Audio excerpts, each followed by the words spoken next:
everybody, especially people who are watching this after the fact, who are probably going to be some of the only people who see the beginning.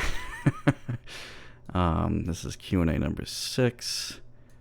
I guess maybe I'll start doing these on a bi-weekly basis. I'm actually not sure yet, but I'm kind of playing with that idea. This time I've popped out the chat, and hopefully I'll be able to follow it better. I swear, YouTube needs to do something about the whole chat scrolling thing. What's up? Paulus Maximus is the first one here. They get the first. The real first. So, I want to talk about some of my Audeze impressions, but I'll wait until we get some more people in here. Honestly, I think it takes something between like 30 minutes to around an hour of streaming to attract around the maximum viewership. But I will take any questions, however, until then, since this is normally and typically, including this time, basically a Q&A, since you guys always want recommendations, and that's usually what ends up happening. You know, most of my comments, probably not surprisingly, are recommendations. So, I mean, it's probably better for me to answer them during the Q&As because I get so many of them. So, you know, if you can make one of these Q&As, you should, because it's more likely that I'll, you know, be able to rattle off the answer you're looking for during one of these. So I just get so inundated with those comments. So, welcome, Spears. Yep, another weekend, another Q&A. Last time people said around 3 or 4 p.m. my time on a weekend was good for them, which makes sense because I have a viewership that varies between, you know, West Coast, East Coast, Europe. So, you know, I try to pick something that, you know, most people will probably be at least awake during. So, but yeah, I've been listening to, you know, these guys, the incredibly awesome LCDX and the LCD2 Classic. And these things look so similar, but actually this one weighs, you can feel that it weighs less. It's funny. Alright, here we go. Monoprice M1060 or T50RP. You know what? I would still take the M1060 most of the time, especially if the T50RP is stock. Those things without mods, forget about it. Probably not going to be great. Oh, excuse me. Let's see. How am I doing? Yep, I've been good, but I've also been better. You know, I'm still recovering from the surgery. You know, but I'm working on all the stuff that I need to be working on, and the show must go on, and so that's why I'm here. How do I describe my disappointment with the HP50? So, I mean, the comfort definitely ruined the experience. I bent the headband on mine so that it would fit a little better, but it was still uncomfortable because the pads are just not deep enough. But I don't understand this. I think a lot of people say that they have a really good soundstage, and I just wasn't getting that at all from them. I mean, they're closed, but and the frequency response is fairly close to the Harman response, and that's true, and they sounded like that, but there was a distinct lack of, like, they were way too overpriced, I think. That was another big problem with them, especially just the fact that, like, parts of the ear cups should have swiveled when they didn't. That's just added insult to injury for the comfort, so. You know what? It's funny, Mark, that you asked that. Dragonfly DeX for MacBook. I'm pretty sure I just saw your Reddit r/headphones post about that question earlier. I was gonna comment, but I didn't. That, you know, you probably don't have to worry about it, especially if you're the guy who had the M40X. Yeah, you probably don't need to worry about a Dragonfly. I think the MacBook will be fine. Which Audeze, LCDX and the LCD2 Classic. I'm gonna talk about that a little bit more once we get, you know, the viewership here, so everyone gets to hear it live. What I think about them so far, because it's gonna take a while. I mean, next weekend I'll probably shoot the review, but it's gonna take a while for me to get all my thoughts together because it's pretty complicated to compare it to very high-end headphones. Well, compared to most. All right. Have I messed around with Mr. Speaker's stuff at all? Um, yeah, I have. I'm trying to remember if I reviewed. I talked about the Airflow closed in the Icon and Atticus review, and I really just thought they were overpriced. They're very competent, but they're still a little bit.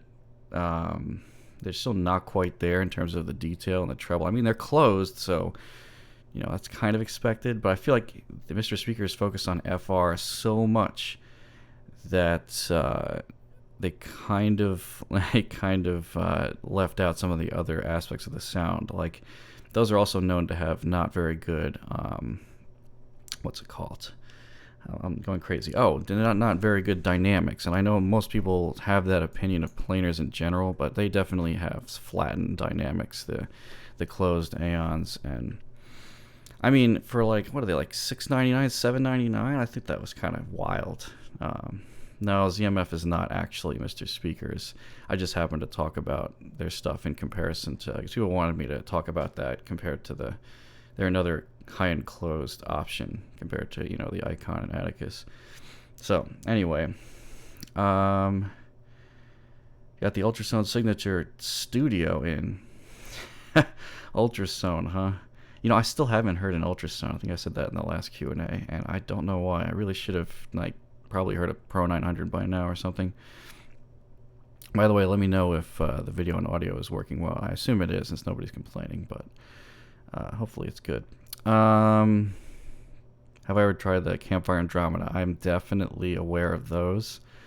I don't generally do IEM reviews because I don't have that much experience with IEMs, but that would be an interesting thing to look at because I know those are really popular and very well liked. And how does it work with IEMs? Do you just dip the what's it called, the tips in alcohol or something to clean them off so that biologically speaking no one gets diseased? I assume so. Anyway, did I see Z's review on the 58X versus 660S and how similar they are? I don't even need to watch that review to tell you that they're not going to be similar. It's just I'm not going to launch into that tangent, but anyway, I have not gotten to listen to the 58X personally yet, but they're not based on the HD600 driver, and they're more based on, as from my information, the 598 series kind of driver. So I doubt they're going to be able to take that to the same level of detail. But weight difference between the LCDX and LCD Classic, yeah, definitely. So the LCDX, I mean, just holding them in my hand, you can feel that this one's got to be at least 100 grams or more lighter than the LCDX. That the Classics are definitely lighter. I mean, I don't really mind the weight that much. I know some people absolutely hate the Audeze LCD weight, and it's understandable. Also, the new headband definitely distributes weight better than the old one. It's much wider the way it should be, which is nice. But there's definitely a weight difference, yeah. Let's see. Z Reviews. Entertaining guy. It's all about him. Yeah, I think there was a whole thread on the subreddit about that. And yeah, that's essentially how I feel about that too. He's hilarious to hang out with. I mean, I know the guy in person, so, but, his reviews are good entertainment. But I don't think he goes into as much detail as I would have liked to see in a review. Do I think the K53 are underpriced? I don't think they're in the $300 to $500 range.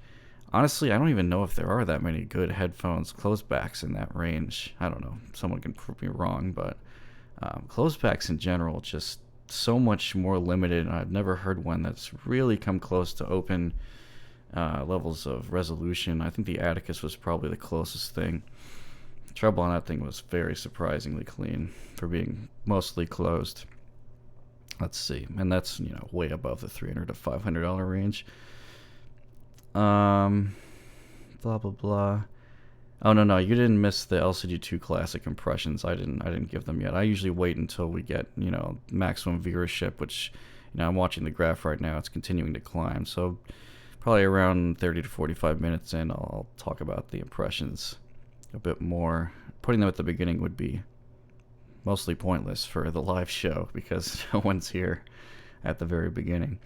Blah, blah, blah. Intrigued by the campfire audio cascade. Yeah, but I fear it will be too fat sounding. I mean, the measurements I've seen of that thing, the bass is just massive. Like, I thought the HD 380 Pro, I'm sure someone's going to ask what I'm wearing, also has massive sub bass.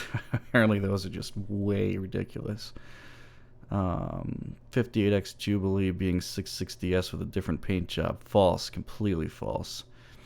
When will I review the LCD2 closed back? That's a good question. I actually really do want to hear those, but I bought the LCD2 Classic, the open back, for myself. It just so happens to be, sort of a hot commodity right now, so I am going to review it. But I really like it, but it's not quite neutral either. In fact, I don't think any of these Audezes are, but I'll talk about that more when I get to the part where I'm going to talk about impressions a bit, so everyone can hear that. But the LCD2 closed back really intrigues me because I don't know if you guys have heard the LCD XC, but it doesn't sound like anything like the open back stuff. It's not quite there. But I think it needs a lot of EQ, judging by the Audeze Reveal presets. But anyway, that's a whole nother conversation. Tried messing around with IEMs. I think somebody wanted to send me the iBasso IT01. I've never really looked into IEMs very much. In general, why is the M1060 so controversial? You have them and you love them. Well, one of the major problems with the M1060 is it's a direct ripoff of an Audeze driver. And it's poorly designed in that there's a really big resonance at 4.5K. At least the pair I had definitely was real noticeable. And even if you try to equalize out this problem, that should never be there. Ortho walls happen in the transient response, but they're not supposed to be audible, and that one was like an audible ortho wall, and it was awful. And no headphone should have issues like that coming out of the factory. I don't care if you mod it. I mean, you can mod it, but why should I have to mod it when I'm already paying like $399 for that thing? That's why I thought they were so bad for the price, and like immediately switching between them and even the HD 600 was like not even close. Like they were way more detailed than the 1060. So of course the bass extension's obviously not as good on the Sennheiser, but the other stuff added up to a fairly negative impression for me. I don't want to hate Monoprice, but man, after that product I don't have a lot of faith in some of the stuff they do. I think I actually tried the 8323 once, that really cheap closeback, and it was surprisingly good because it was like $20 or something. But when you make a planer and you totally half-ass it, I'm sorry. Not a fan. Watching a Z-vid, saw notification, now we're here. That's what I like to hear. I have the LCDX, just bought the Jubilees on Mass Drop as backup this week.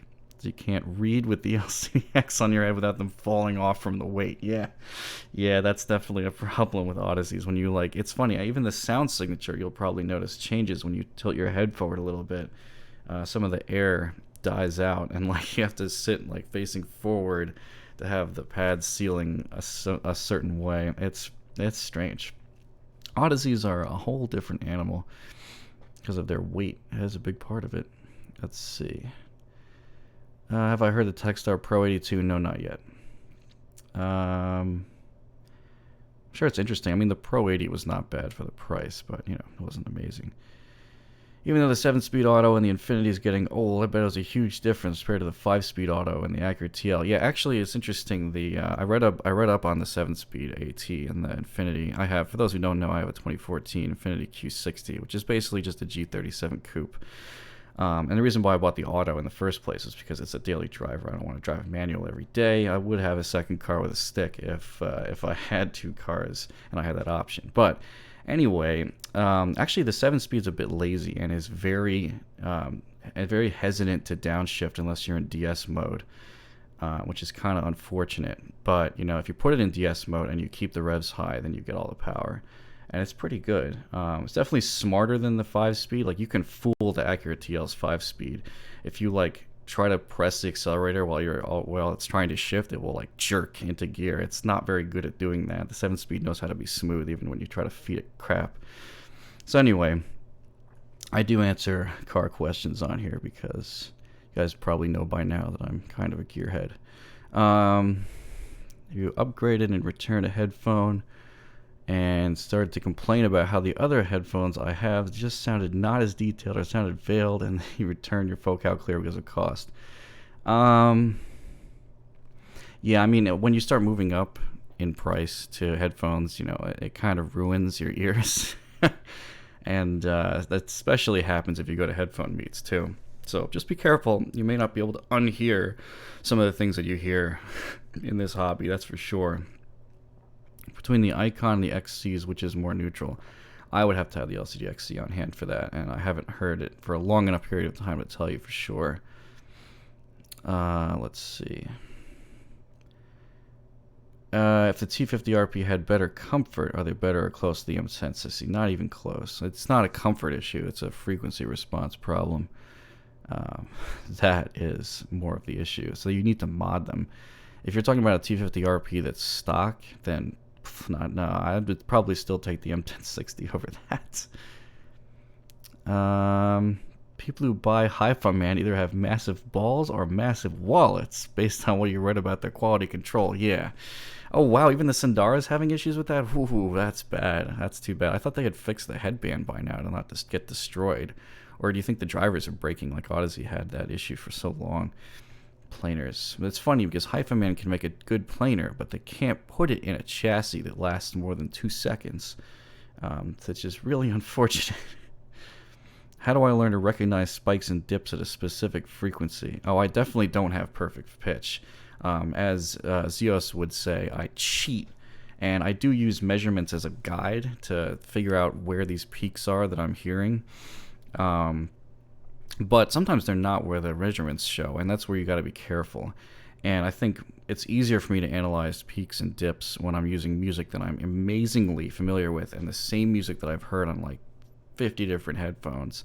You start to realize what the song is supposed to sound like, or at least what you think it's supposed to sound like, and then each headphone delivers it with its own timbre, and that's how you can kind of tell where things are. Generally, headphones have, a couple pretty common peaks too. Like there's one at 3.5K where it's supposed to be, and if it's at the right volume, then it's the mids sound correct. And if that's shifted like an AKG, you can definitely tell. And the treble, there tends to be 6K and 10K peaks. I say those frequencies a lot because they tend to be resonances in a lot of headphones, it seems like. So I look for those, and then in the bass, I can tell when there's a problem with the upper bass, when electric guitars lack bass and vocals don't sound right and things like that. You just kind of it takes a lot of experience.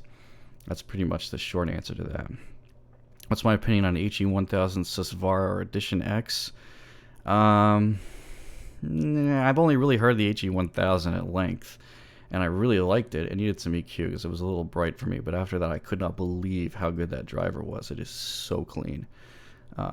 Awesome planer. Real expensive too, but at least it's good. Whoa, there's so many comments going by now. I may not even be able to get to everybody here. Let me see what else we got. Compare HD800 to the HD800S. Really, lack of imaging on the S, huh? That's pretty interesting. I never thought the soundstage would be somewhat significantly different between those. Let's see. Don't have a decent amp, and you bought the 58X Jubilee. Well, they're still not easy to drive. I mean, actually, you know what? I don't know about that one because it's a different driver. So I will reserve judgment. I really don't know for sure if that's an easy headphone to drive or not. What I said, the K553 is a closed-back DT880. No, not really. The DT880 is more bright between 6 and 10K, and the K553 has a bit of a spike at 10K, but it's nowhere near as bright as the DT880, I would say, still. So it's not quite the same. I think the K553 is more like, actually it's a lot closer to being a closed HD600, except with bass extension, and obviously not as good clarity there because it's still closed. How's the wrist holding up? I'm working on it. Physical therapy is real tough on me, and actually for the last 2 visits, I'm doing it once a week. It got immediately worse the next day or two. So they might be pushing me a bit too hard. I'm going to have to figure that out. I'm going to see the surgeon again next week. It'll be the 1 month point, and I'll figure out what to do from there. But really, I don't think it's going to be a problem because I can still use my left hand to use a mouse, and I can still type.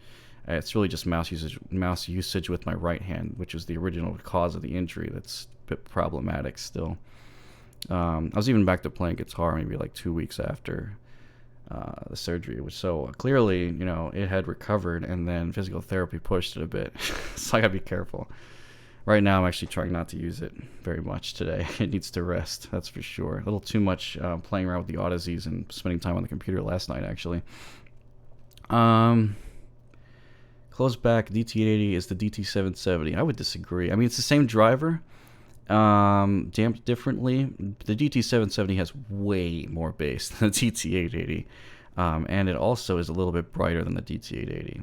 So 770 really isn't quite the same thing.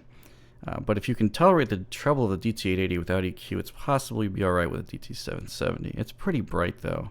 I don't think it's as bad as a 990 though. Man, the 990. Please do not buy a TT990. No offense to people who own it and love it, but I just cannot deal with that thing. Do I think the LCD-X and LCD2C sound better than the LCD3? Now, that's a great question. That's a fantastic question. Especially you would ask that because you own the LCD-X, right? So the funny thing is I reviewed the LCD3. You know what? I think we have enough people in here for me to go into a little bit of detail about the Audeze. So let me shift gears there, and then I'll go back to the chat here. So, if you've seen my LCD3 review, you'll see that I was kind of scathing in it because I thought they were way too expensive, and actually they sounded grainier to me on the pair that I reviewed. And I got them from a headphone loaning website. I forget what the name of it is now, but they don't do that anymore.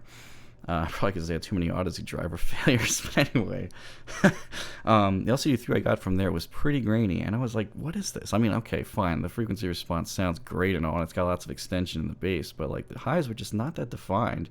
And I was so confused how that could be $2,000. But, then I heard the 2 Classic, and it was awesome at the New York show. And then now I have the LCD-X, and the LCD-X is... I thought the 2 Classic was great for the price, but you can definitely hear a significant resolution difference between the LCD-X and the LCD2C. Frequency responses are really not quite the same.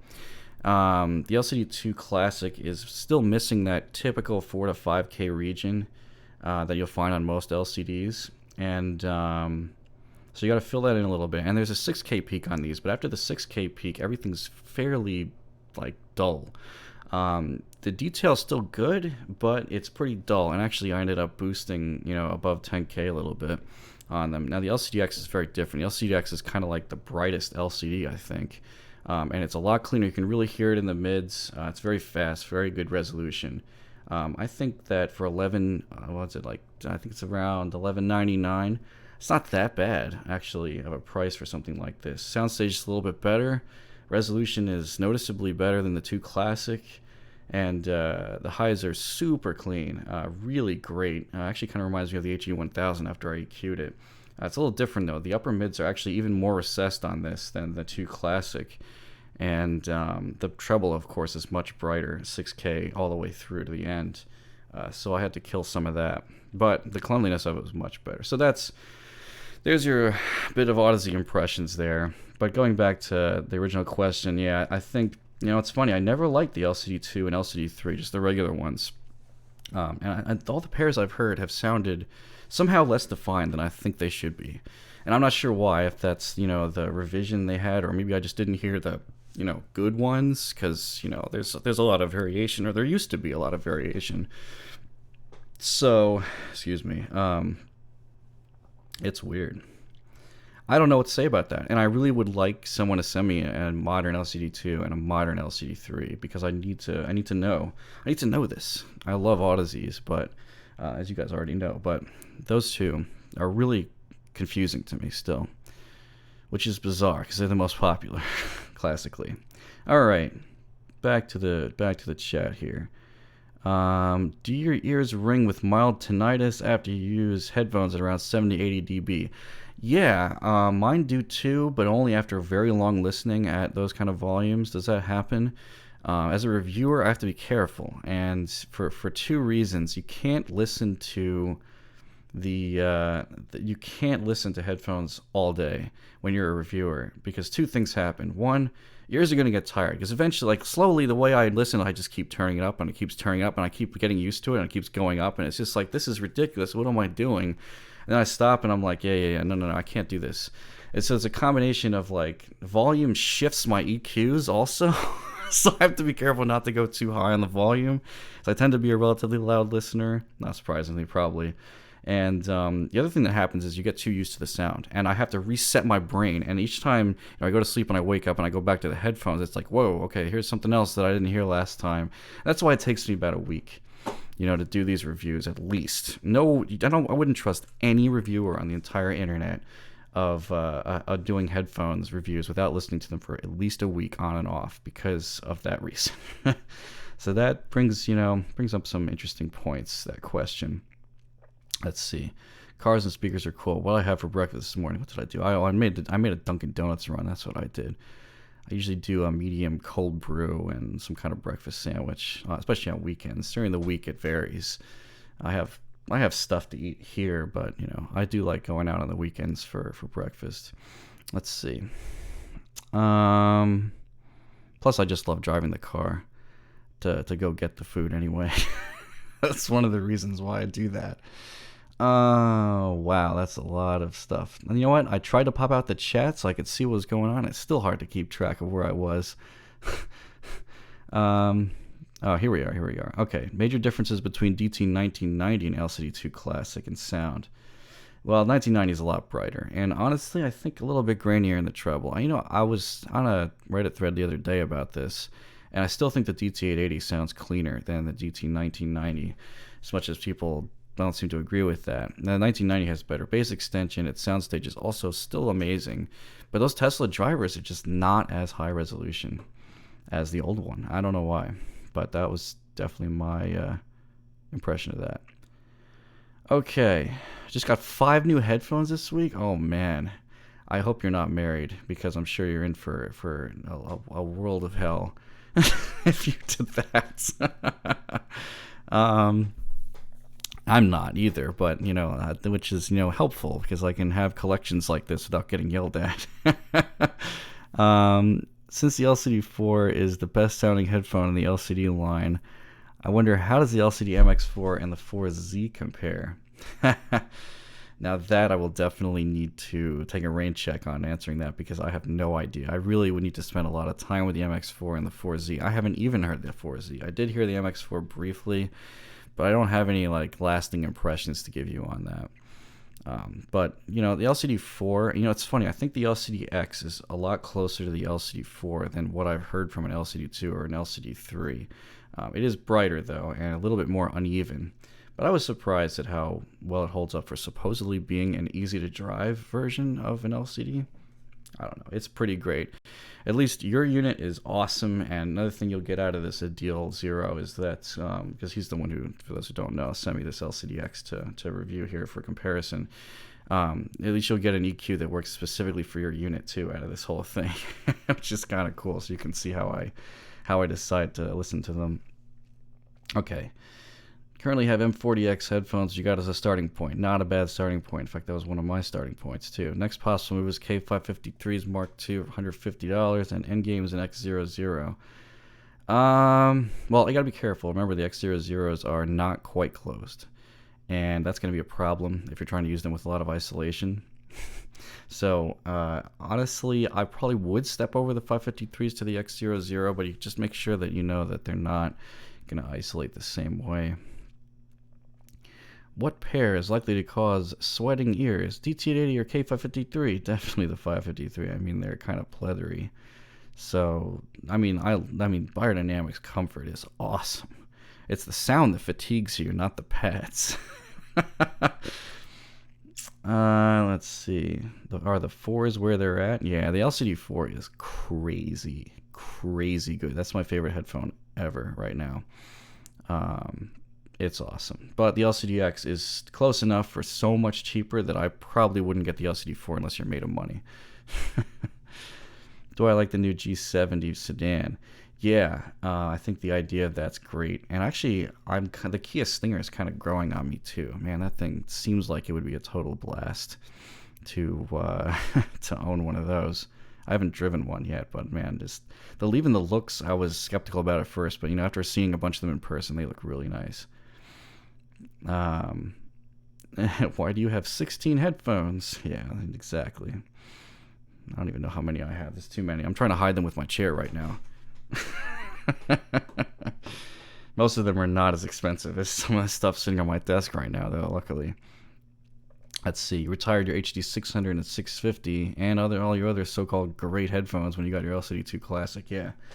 Yeah, that's definitely one thing about the LCD2C is that, if I had to do this hobby all over again, I'd probably start with the 2C, go straight to it, especially since I got them for 20% off during a sale, and just skip right over the HD 600, 650, go straight to this. Man, if I've just listening to these Audezes, it brings me back and to think, man, if I had heard this kind of sound quality when I started this hobby, it would have absolutely blown my mind apart into like 2 million pieces.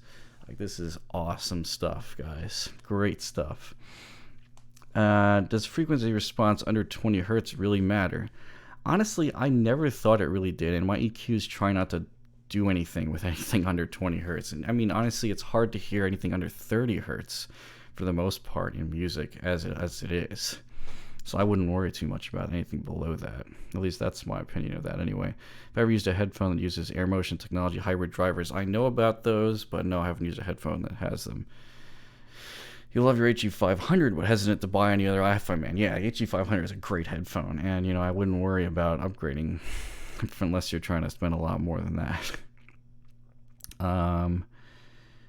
Do you think the Focal Utopia has dethroned the HD800 as the best open dynamic? Yeah, I'd say so. I mean, when I heard it, my main impression, and this kind of goes for both the Sysvara and the and the and the Utopia, is is that they were so clean in New York when I heard them that it was more like the music was limiting their ability than the headphone itself. It was crazy. Those multi-kilobuck headphones may be really expensive, but when you listen to them, in a way, you can kind of understand why they cost so much, but at the same time, I don't think headphones should have ever costed that much. Ever. I'm still kind of mad about that whole kilobuck range, especially the multi-kilobuck stuff. I just can't. I can't deal with that. They really need to find a way to bring those prices down a little bit. But whatever the market will bear, right? I'm not an economist, but I know that. Is Shure 1440 a good deal? I have not heard that. Do you think Massdrop will come out with the Audeze LCD2X? You know what's funny about that? There was some drama earlier today that said supposedly the LCD2 Classic was supposed to be a Massdrop exclusive, and then Audeze ran and made their own. And they apparently were completely allowed to do that, taking some of what of supposedly Massdrop's work and releasing it as their own. But so supposedly that was supposed to happen. Who knows how true that is? Massdrop is, from what I've read, not a perfect company either. HD 660S versus 650, they're very different. 660S is more like it's a little closer to a 600 sound than the 650. 650 is a darker kind of thing, but all those sound also still at the same time sound fairly similar to each other without EQ. So much so that I still don't think the 660S is a good value in any way. I would not buy that. This is on a serious sale. Sound-wise, 1770 Pro or 1990 Pro. Yeah, if you watch my review, you'll see that I absolutely despise the 1770 and Amaron Home. Those were bad. Like, I don't understand how that was using the same driver, because the 1990 sounds significantly better than the 1770 and Amaron. Just way better. Most and least trusted audiophile brand. Sennheiser and Audeze, the brands you think you can trust. Hi-Fi Man's getting ridiculous with their pricing. Yeah, there's a lot of backlash on Fang. He's the CEO of Hi-Fi Man because of his, the joke was the RE $2,000, and the $6,000 Sysvara is just absolutely ridiculous. But I might be wrong. Maybe someone can correct me on this. But from what I've read and learned, that there's a Chinese culture that part of the value of the item is just how much you spend on it straight up, whether it's amazing or not. And I get the idea that maybe Hyphen Man is a little bit on that bandwagon. Not to say this as far as sounds bad. Far from it, but it is just crazy expensive for what it needs to be. Did I get the EL8s from Josh? It's the other way around. I sent him my EL8. That's what happened. And then he reviewed it and then gave it back to me. Everyone's asking me to review them, but I'm not a big fan, actually, of the EL8 closed. And they're also not even sold anymore.